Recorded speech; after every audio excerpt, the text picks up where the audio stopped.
Hello students, welcome to MOS classes. इस video में हम 8th क्लास हिस्ट्री एनसीईआरटी की जो नई बुक है उसके chapter number 8 the making of the national movement 1870s to 1947 के क्वेश्चंस एंड आंसर्स को डिस्कस करेंगे।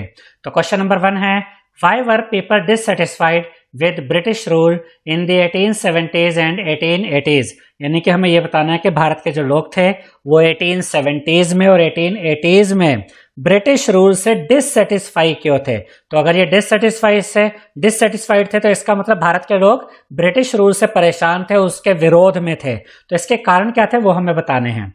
तो first reason, the arms act was passed in 1878 disallowing Indians from possessing arms. यानी कि 1878 में एक आर्म एक्ट पास किया गया ब्रिटिश रूल के द्वारा, जिसमें यह कहा गया कि जो भारतीय लोग हैं ये हथियार नहीं रख सकते हैं। तो इससे भारतीय उनके विरुद्ध हो गए, यानी कि डिससेटिस्फाई हो गए। Second reason, the vernacular press act was enacted in an effort to silence those who were critical of the government. यानी कि एक एक्ट पास किया गया, प्रेस एक्ट, जिसका नाम था वर्नैकुलर प्रेस एक्ट। इसके अंतर्गत क्या कहा गया कि जो भी लोग सरकार के विरुद्ध कुछ बोलना चाहते थे या लिखते थे उनके ऊपर भी पाबंदियां लगा दी गई। तो ये भी एक रीजन था जिसकी वजह से इंडियंस जो थे वो ब्रिटिश रूल से डिससेटिस्फाई थे। इसके बाद third reason, in 1883 the government attempted to introduce the Ilbert bill. यानी कि एक इल्बर्ट बिल नाम से एक बिल लाया गया 1883 में। The bill provided for the trial of British persons by Indians. अब उस टाइम पर कुछ इंडियंस जज भी रहे होते होंगे। होता यह था कि जो इंडियंस जज थे वो ब्रिटिशर्स के केसेस को वो नहीं देख सकते थे। यानी कि अगर कोई ब्रिटिश कोई अपराध करता था यहाँ पर कोई, तो उसका जो केस देखा जाता था वो एक ब्रिटिश जज के द्वारा ही देखा जाता था। लेकिन फिर एक बिल लाया गया, कोशिश की गई इस बात की कि जो ब्रिटिश होते हैं उनके ऊपर अगर कोई ट्रायल चल रहा है, कोई केस चल रहा है, तो वो इंडियंस के द्वारा चलाया जा सकता है। But when white opposition force the government to withdraw the bill, Indian become enraged. यानी कि फिर जो गोरे लोग थे, जो ब्रिटिशर थे, उन्होंने इस कानून का विरोध किया कि नहीं, जो ब्रिटिशर्स के केस होंगे उसको कोई ब्रिटिशर जज ही देखेगा, उसको इंडियंस उसको नहीं देख सकते हैं। तो ये जो बिल था इसको वापस ले लिया गया और इससे भी भारतीयों में गुस्सा आ गया। Fourth reason, many political associations came into existence in 1870s and 80s which highlighted the issues। यानी कि 1870s और 1880s के समय पर बहुत सारे पॉलिटिकल एसोसिएशन भी बने जिन्होंने भारतीयों के जो इश्यूज थे, भारतीयों की जो परेशानियां थी उसको हाईलाइट करना, उसको उन प्रॉब्लम्स को उठाना शुरू किया कि हमारे साथ ये प्रॉब्लम्स है, इसको ठीक किया जाए। तो इस वजह से भी लोगों में डिससेटिस्फेक्शन फैलती जा रही थी ब्रिटिश रूल के प्रति। इसके बाद क्वेश्चन नंबर 2 में हमसे कहा गया है, who did the Indian National Congress wish to speak for. यानी जो इंडियन नेशनल कांग्रेस बनाई गई ये किसकी तरफ से बोलती थी, कौन से लोगों की आवाज ये उठाती थी। तो इसके आंसर में हम लिखेंगे, the Indian National Congress wished to speak not for any one class or community of India but for all the different communities of India। यानी जो इंडियन नेशनल कांग्रेस थी ये भारत के किसी कोई खास कम्युनिटी या खास क्लास की आवाज़ ही नहीं उठाती थी, बल्कि ये भारत के सभी लोगों के, हर तरह जिस समाज में जो भी लोग थे, जिस तरह के भी लोग थे, उन सभी की, चाहे वो अमीर हो, चाहे गरीब हो, चाहे अनपढ़ हो, चाहे पढ़े लिखे हो, सबकी आवाज़ उठाने का काम इंडियन नेशनल कांग्रेस करते थे। इसके बाद क्वेश्चन नंबर 3 है, what economic impact did the first world war have on India. यानी कि फर्स्ट वर्ल्ड वॉर का भारत पर क्या इकोनॉमिक इंपैक्ट पड़ा। तो इसके आंसर में हम लिखेंगे, the first world war had the following economic impact on India. पहला impact, in order to meet a huge rise in the defence expenditure the government increase taxes on individual incomes and business profits. यानी कि Britain जो था ये तो first world war में लड़ रहा था, तो इसके डिफेंस एक्सपेंडिचर, हथियारों पर इसके जो खर्चे थे बहुत बढ़ गए। तो ये पैसा इनको कहाँ से लेना था, ये इंडियन से वसूल कर रहे थे। कैसे, अगर कोई बिजनेस में प्रॉफिट कमा रहा था उसके ऊपर टैक्स बढ़ा दिया, और ज्यादा पैसा उससे छीना। अगर कोई व्यक्ति जो भी कमाई कर रहा है उस पर और ज्यादा टैक्स उसको बढ़ा के रख दिया। यानी कि वहां खर्चे हो रहे थे तो उसके लिए यहां से इंडियन से पैसे वसूल कर रहे थे। Second impact, increased military expenditure and the demands for war supplies led to a sharp rise in prices which created great difficulties for the common people. अब क्योंकि वहां पर मिलिट्री एक्सपेंडिचर बढ़ गया, यानी कि लड़ाई झगड़े पर, हथियारों पर बहुत ज़्यादा खर्चा हो रहा था और वॉर सप्लाईज की डिमांड बढ़ गई, जिसकी वजह से भारत में जो नॉर्मल चीज़ें होती है, जो डेली यूज़ में होती है, उनके प्राइस बहुत ज़्यादा बढ़ गए, जिससे कि कॉमन लोगों को बहुत दिक्कत हुई। Third impact, the war created a demand for individual goods like jute bags, cloth, red etcetera. अब जब वॉर हो रही थी तो इन सब चीज़ों की डिमांड बढ़ गई, jute bag, cloth, red etcetera, और भी कई चीज़ें थी। And cause a decline of imports from other countries into India. अब भारत में लोगों के लिए जो डेली यूज़ की चीज़ें थी, जो बाहर से इंपोर्ट की जाती थी, उसमें कमी आ गई। अब जब डेली यूज़ की चीज़ें कम आ रही थी तो परेशानी तो इंडियंस को ही होनी थी। Fourth impact, Indian industries expanded during the war and Indian business group began to demand greater opportunities for development। यानी कि जब ये फर्स्ट वर्ल्ड वॉर हुई तो इंडिया में जो इंडस्ट्रीज थी वो भी एक्सपेंड हुई, वो भी फैलना शुरू हुई, उन्होंने भी तरक्की करना शुरू किया, और जो इंडियन बिजनेस ग्रुप्स है उन्होंने डिमांड करना ये शुरू कर दिया और ज़्यादा अपॉर्चुनिटीज़ के लिए, ताकि वो और ज़्यादा डेवलपमेंट कर सके। तो इनमें से कुछ ये चीज़ें 3 पॉइंट्स जो हमने देखे, तो नेगेटिव हम ले सकते हैं कि भारतीयों पर बुरा प्रभाव पड़ा, लेकिन अच्छा ये रहा कि इंडिया में उस जमाने में इंडस्ट्रीज ज़्यादा बननी शुरू हो गई। हालांकि अंग्रेज तो अपने मतलब के हिसाब से बना रहे थे कि ज़्यादा इंडस्ट्रीज बनाओ और हमारे जो देश में लड़ाई चल रही है उसके लिए चीज़ें जो ज़रूरी है वो यहाँ से लेकर जाओ, लेकिन इसी बहाने इंडिया में नई नई इंडस्ट्रीज बननी भी शुरू हो गई थी। इसके बाद क्वेश्चन नंबर 4 है, what did the Muslim league resolution of 1940 ask for. यानी कि 1940 में मुस्लिम लीग की कोई बैठक हुई तो उसमें उन्होंने क्या रेजोल्यूशन पास किया, यानी कि उन्होंने क्या डिक्लेयर किया कि हमें क्या चाहिए। तो इसके आंसर में हम लिखेंगे, the Muslim league resolution of 1940 asked for independent states for Muslims in the north western and eastern areas of the country. यानी कि 1940 में मुस्लिम लीग ने यह अनाउंस किया कि हमें भारत के जो उस समय का जो भारत था उसका नॉर्थ वेस्टर्न और ईस्टर्न जो एरिया है वो मुस्लिम्स के लिए चाहिए, इंडिपेंडेंट स्टेट के लिए, जो कि बाद में पाकिस्तान बना। यानी कि जो मुस्लिम लीग थी वो ये चाहती थी कि मुसलमानों के लिए, मुस्लिम्स के लिए नॉर्थ वेस्टर्न में और ईस्टर्न एरियाज में कंट्री के उस समय पर जो थे उसका इंडिपेंडेंट अलग से एक स्टेट होना चाहिए जहां पर उनकी खुद की सरकार बने। ये उनका रेजोल्यूशन था 1940 में। इसके बाद क्वेश्चन नंबर 5 देखते हैं, who were the moderates, how did they propose to struggle against British rule. यानी कि मॉडरेट्स कौन थे। मॉडरेट्स को नरम दल भी कहा जाता है, जो कि ये नहीं कहते थे कि अंग्रेजों के खिलाफ कोई हिंसा करो या इनको मार पीट के भगाओ, तो वो कहते थे नहीं, हम बातचीत करेंगे, इनसे रिक्वेस्ट करेंगे, अपनी परेशानियां ब्रिटिशर्स को बताएंगे तो ये हमारी मदद करेंगे। इस तरह की थिंकिंग के साथ ये मॉडरेट्स काम करते थे। तो ये मॉडरेट्स कौन थे ये बताना है हमें, और ये भी बताना है कि वो क्या कहते थे कि ब्रिटिशर्स के खिलाफ जो ये लड़ाई है, जो ये संघर्ष है, ये कैसे लड़ा जाएगा, ये मॉडरेट्स की क्या थिंकिंग थी इस बारे में। तो इसके आंसर में हम लिखेंगे, those Congress leaders were called moderates who were moderate in their objectives and methods. यानी कि ऐसे कांग्रेस लीडर जिनके आज़ादी की लड़ाई के तरीके बड़े नरम होते थे और बड़े ही प्यार वाले तरीकों से लड़ने की कोशिश करते थे कि रिक्वेस्ट करेंगे, बातचीत करेंगे।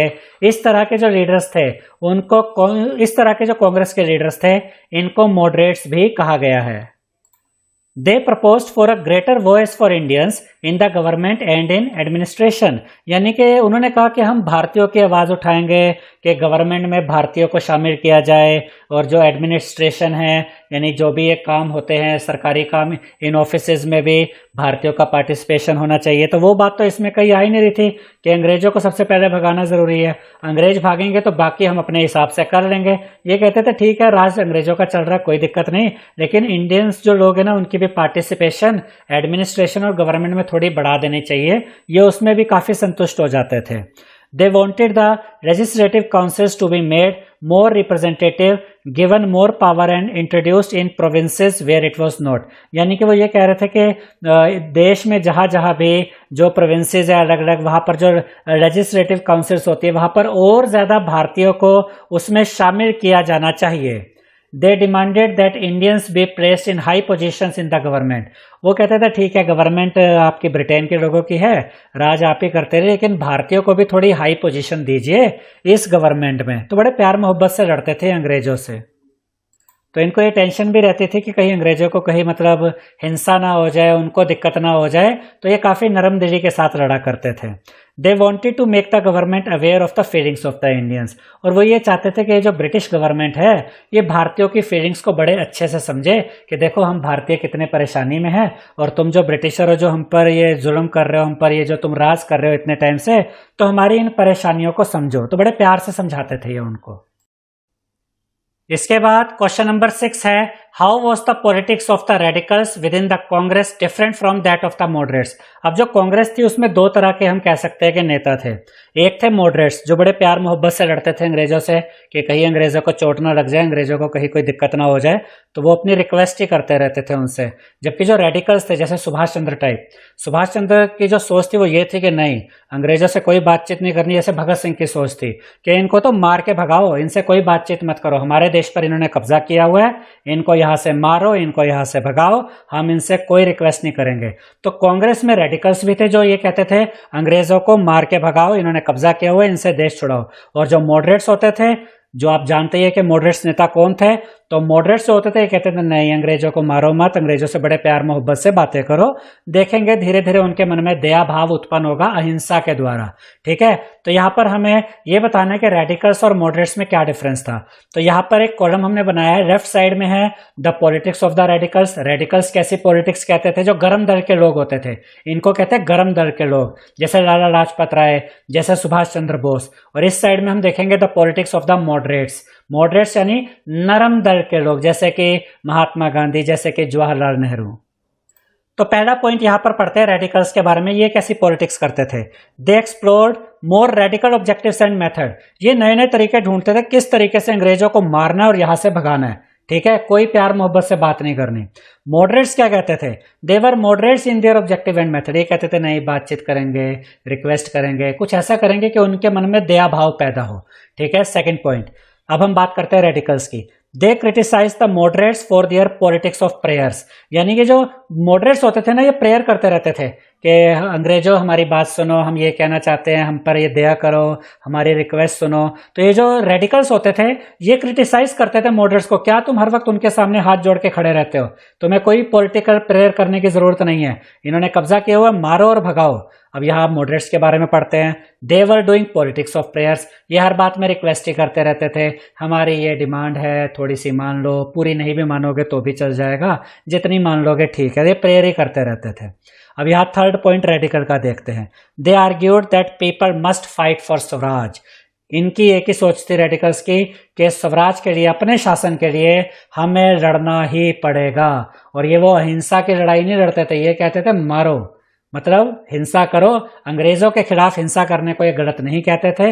देखिए ऐसा तो था नहीं कि अंग्रेज अपने इंग्लैंड में बैठे हुए हैं और हम बेवजह जाकर उनको मार रहे हैं, ऐसा तो नहीं था, वो हमारे देश पर इतने सालों से कब्जा किए हुए थे। तो इनकी ये सोच थी रेडिकल्स की, नहीं, इनके खिलाफ कोई नरमी मत बरतो, इनको भगाओ यहाँ से। जबकि मॉडरेट्स क्या कहते थे, they wanted to make the government aware of the feeling of Indians, ये कहते थे हम गवर्नमेंट को ये एहसास दिलाएंगे कि हम भारतीयों को कितनी परेशानी है, तो इनको एहसास होगा, फिर ये छोड़ के चले जाएंगे। तो आप देख सकते हैं कि कितना अंतर था दोनों की सोच में। अब कौन सी सोच सही थी, कौन सी सोच गलत थी, इसका निर्णय आप खुद ही ले सकते हैं। अगला देखते हैं रेडिकल्स के बारे में।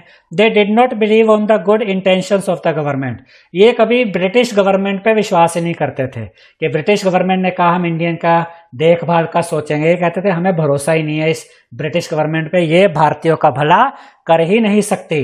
अब यहाँ देखते हैं मॉडरेट्स के बारे में।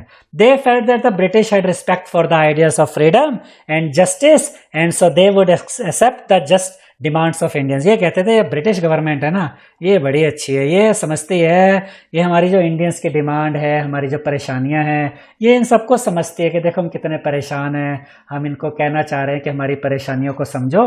तो ब्रिटिश गवर्नमेंट जो भी कहती थी ये बड़ी आसानी से उस पर विश्वास कर लेते थे, रेडिकल्स विश्वास नहीं करते थे। तो ब्रिटिशर्स ने कितने साल हम पर जुल्म किए, कितनी हमारे उन्होंने लाखों करोड़ों में ही अगर कहे तो इंडियंस को मार डाला था। क्योंकि जो बंगाल में अगर आप हिस्ट्री पढ़ते हैं तो सेकेंड वर्ल्ड वॉर का आई थिंक ये टाइम था जब बंगाल में सूखा पड़ा था और जहाँ पर जितना भी अनाज था वो सारा इंग्लैंड भेजा जाता था और लाखों में ही यहाँ पर हमारे ही इंडियंस मारे गए थे।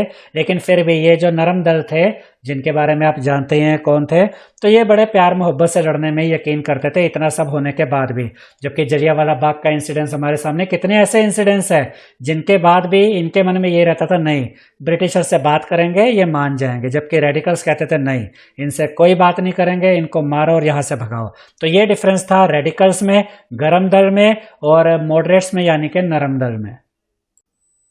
इसके बाद क्वेश्चन नंबर 7 है, discuss the various forms that the non cooperation movement took in different parts of India. यानी कि भारत के अलग अलग पार्ट्स में नॉन कोऑपरेशन मूवमेंट के दौरान क्या क्या हुआ ये हमें बताना है। How did the people understand Gandhi ji, और लोग गांधी जी को किस तरीके से देखते थे, यानी वो गांधी जी के बारे में क्या सोचते थे कि वो क्या करेंगे हमारे लिए। First point, in Kheda Gujarat Patidar peasants organized non-violent campaigns against the high land revenue demands of the British। यानी खेड़ा में, गुजरात में जो वहाँ के जो जमींदार होते थे, इन्होंने ब्रिटिशर्स के खिलाफ आवाज उठाई, कैंपेन निकाले कि ये जो हम पर इतना ज्यादा टैक्स लगा रहे हैं उसके विरुद्ध इन्होंने नॉन वायलेंट कैंपेन किए कि हम अंग्रेजों को कुछ हिंसा नहीं करेंगे, बस अपनी बातें करेंगे कि हम तुमसे परेशान हैं। Second, in coastal Andhra and Tamil Nadu, यानी ये जो तटीय इलाके थे जैसे कि आंध्रा और तमिलनाडु, यहाँ पर जो लिक्वर शॉप्स थी यानी जो शराब की दुकानें थी वर पिकेटेड, यानी इनके आगे धरने दिए गए कि इनको बंद किया जाए। Third point, in the Guntur district of Andhra Pradesh tribals and poor peasants staged a number of forest satyagraha. यानी कि आंध्र प्रदेश के जो गुंटूर डिस्ट्रिक्ट थी उसमें जो ट्राइबल्स थे और जो पुअर पीजेंट यानी कि जो छोटे मोटे जो किसान कह सकते हैं, गरीब किसान कह सकते हैं, इन्होंने फॉरेस्ट सत्याग्रह किया। ये सब नॉन वायलेंट में ही चल रहा था, सिर्फ बातचीत के माध्यम से जो भी था ये, मतलब कहीं हिंसा नहीं थी, बड़े प्यार से लड़ रहे थे ये लोग। Fourth, in Sindh and Bengal, the Khilafat Non-Cooperation Alliance gave enormous communal unity and strength to the national movement।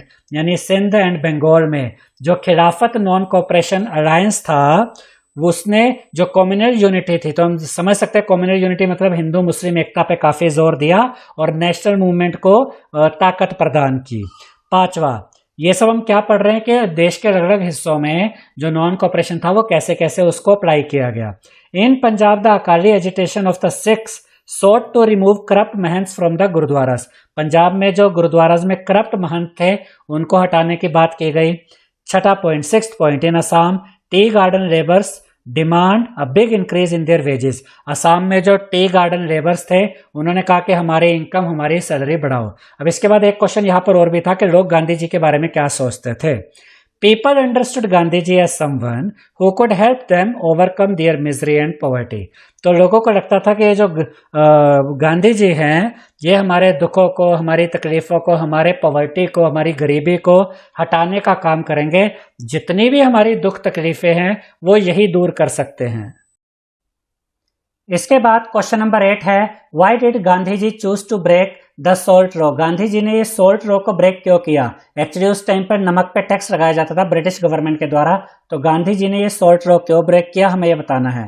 तो इसके आंसर में हम लिखेंगे Gandhi ji chose to break the salt law because in his view it was sinful to tax salt since it is such as essential item of our food that is used by the rich or the poor person in the same quantity। यानी गांधी जी ने salt law को इसलिए तोड़ा क्योंकि उन्हें ऐसा लगता था कि ये जो नमक होता है इस पर टैक्स लगाना तो पाप है, ये तो सिंफुल है, क्योंकि जो नमक है वो हमारे दिन भर का जो खाना होता है उसका एक इम्पॉर्टेंट पार्ट है जो कि अमीरों के द्वारा, गरीबों के द्वारा, सबके द्वारा सेम क्वांटिटी में यूज किया जाता है। तो उन्हें लगता था कि नमक पर तो टैक्स लगना ही नहीं चाहिए, इसलिए उन्होंने इस सोल्ट लॉ को ब्रेक किया। इसके बाद क्वेश्चन नंबर 9 है, discuss those developments of the 1937 to 47 period that led to the creation of Pakistan. यानी कि हमें यह बताना है कि 1937 से 1947 ये जो लगभग 10 साल का जो पीरियड था इसमें ऐसी क्या क्या बातें हुई, क्या क्या ऐसी चीजें हुई जिससे कि पाकिस्तान बना। तो पहला यहाँ पर हम चीज देखते हैं, the league sought to enlarge its support in the early 1940s when most Congress leaders were in jail। यानी कि 1940 की स्टार्टिंग में, यानी 41 के आसपास का जो टाइम है, 42 के आसपास का जो टाइम है, उस समय पर कांग्रेस के ज्यादातर लीडर्स जेल में थे। तो ये जो मुस्लिम लीग थी उन्होंने ये ज़्यादा से ज़्यादा कोशिश की कि उनका जो सपोर्ट है वो भारत में बढ़ता चला जाए, ज़्यादा से ज़्यादा जो मुस्लिम लोग हैं वो पाकिस्तान में आना चाहे और पाकिस्तान का सपोर्ट करे, ये उनकी कोशिश थी। ठीक है। Second point, After the Second World War, the British opened negotiations between the Congress, the League and themselves. यानी कि सेकेंड वर्ल्ड वॉर के बाद ब्रिटिशर्स ने ये कहा कि ठीक है आप लोग सब बैठिए, हम भी बैठते हैं, कांग्रेस के लीडर बैठेंगे और जो मुस्लिम लीग के लीडर है वो बैठेंगे और वो अंग्रेज खुद भी बैठेंगे और हम डिस्कस करते हैं कि क्या इश्यूज है, क्या करना है पाकिस्तान बनाने का।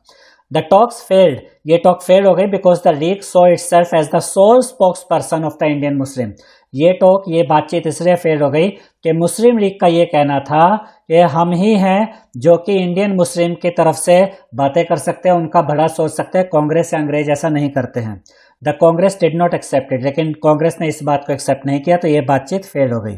Third point, in provincial elections 1946 The League's success in the seat reserved for Muslim was spectacular, यानी कि 1947 में जो प्रोविंशियल इलेक्शंस हुए उसमें जो मुस्लिम लीग थी उसने बहुत ज़बरदस्त जीत हासिल करी उन सीटों पर जो कि मुस्लिम्स के लिए रिजर्व थी। It protested with its demand for Pakistan, और मुस्लिम लीग को और हिम्मत मिली, उन्होंने वो अपने इस बात पर अड़िग हो गए कि अब तो हम पाकिस्तान बनाकर ही रहेंगे। फोर्थ पॉइंट, इन मार्च 1946 यानी मार्च 1946 में the British cabinet mission could not get the Congress and the Muslim League to agree to specific detail of the proposal, यानी कि 1946 मार्च में जो ब्रिटिश कैबिनेट मिशन था वो भी कांग्रेस और मुस्लिम लीग को एक बात पर एग्री नहीं करा पाया। उनके जो अलग अलग व्यू थे दोनों के, मुस्लिम लीग के और कांग्रेस के, उनके जो बीच में मतभेद थे वो सुलझा नहीं पाए। तो ये सभी रीजन काम कर रहे थे जिसकी वजह से बाद में पाकिस्तान बना। Fifth point, the League announced 16 August as Direct Action Day. On this day, riots broke out in Calcutta and by March 1947, violence spread to different parts of northern India. तो यहाँ पर ये 16 अगस्त 1946 है, ये डेट पहले लिखी नहीं हुई थी, इसको आप 1946 लिखिएगा। यानी मुस्लिम लीग ने अनाउंस किया कि 16 अगस्त 1946 को डायरेक्ट एक्शन डे बनाया जाएगा। ये कैलकाटा में हुआ जहाँ पर जो राइट्स थे वो दंगे हो गए थे हिंदू मुस्लिम्स के बीच में। On this day rights broke out in Calcutta, यानी कि 16 अगस्त 1946 को कैलकाटा में जो राइट्स थे दंगे होने स्टार्ट हो गए थे। एंड बाय मार्च 1947, और बाय मार्च 1947 आते आते violence spread to different parts of northern India. तो मार्च 1947 आते आते नॉर्दर्न इंडिया के बहुत सारे पार्ट्स में जो हिंसा थी वो फैल चुकी थी। तो ये सब रीजन यहां पर हमने देखे जिसकी वजह से बाद में पाकिस्तान बना। आई होप स्टूडेंट्स आपको हमारा ये वीडियो पसंद आया होगा। अगर आपको हमारा ये वीडियो पसंद आया है तो इस वीडियो को लाइक करें, शेयर करें, हमारे चैनल को सब्सक्राइब करें और बेल आइकन बटन जरूर दबाएं जिससे हमारी हर नई वीडियो का नोटिफिकेशन आपको मिलता रहे। Thank you.